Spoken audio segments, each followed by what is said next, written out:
Parfois, la vie pousse un homme à bout, mais ça vaut la peine de garder espoir parce que le meilleur reste à venir.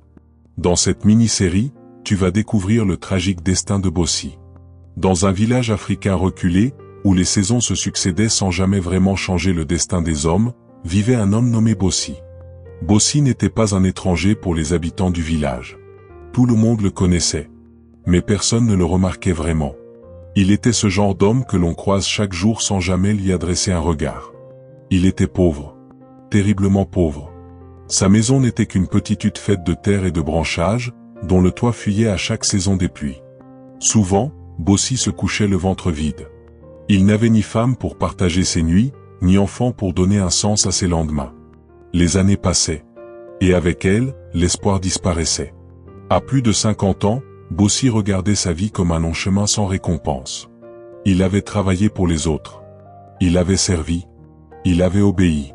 Mais rien ne lui appartenait. Chaque matin, il se levait avec une question qui le hantait, « Pourquoi continuer ?» Les villageois murmuraient parfois sur son passage, « Cet homme n'a jamais rien réussi. » Ses paroles, même chuchotées, trouvaient toujours le chemin de son cœur. Peu à peu, Bossi s'enferma dans le silence. Il parlait de moins en moins. Il souriait rarement. La nuit, le sommeil le fuyait. Et quand il dormait, ses rêves étaient lourds de regrets. Jusqu'au jour où son esprit céda. Ce matin-là, Bossi se leva avant l'aube. Le village dormait encore.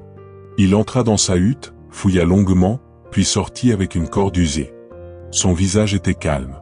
Trop calme. Sans prévenir personne, il quitta le village et se dirigea vers un grand arbre isolé, un arbre ancien, témoin silencieux de bien des histoires. Arrivé au pied de l'arbre, Bossi s'arrêta un instant. Il regarda le ciel. Puis il grimpa. Ses mains tremblaient légèrement tandis qu'il attachait la corde à une branche solide. En bas, le sol semblait l'appeler. À cet instant précis, Bossi pensait que tout était fini. Mais le destin avait d'autres projets. Au loin, un bruit attira son attention. Quelqu'un approchait. Bossi se figea.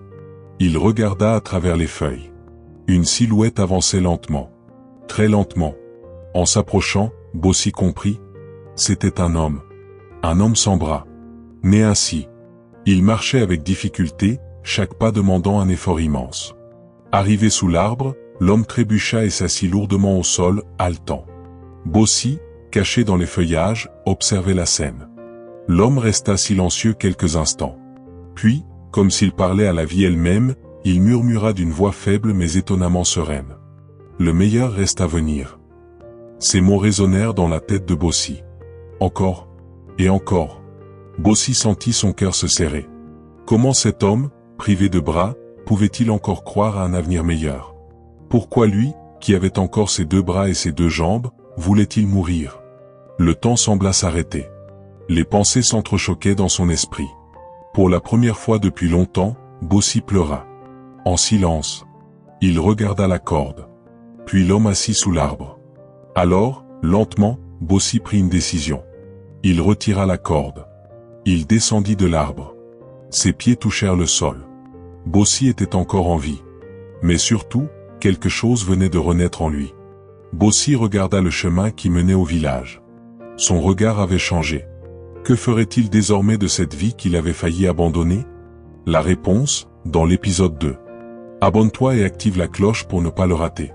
Parce que ce que Bossi va vivre après ce moment, va totalement bouleverser son destin.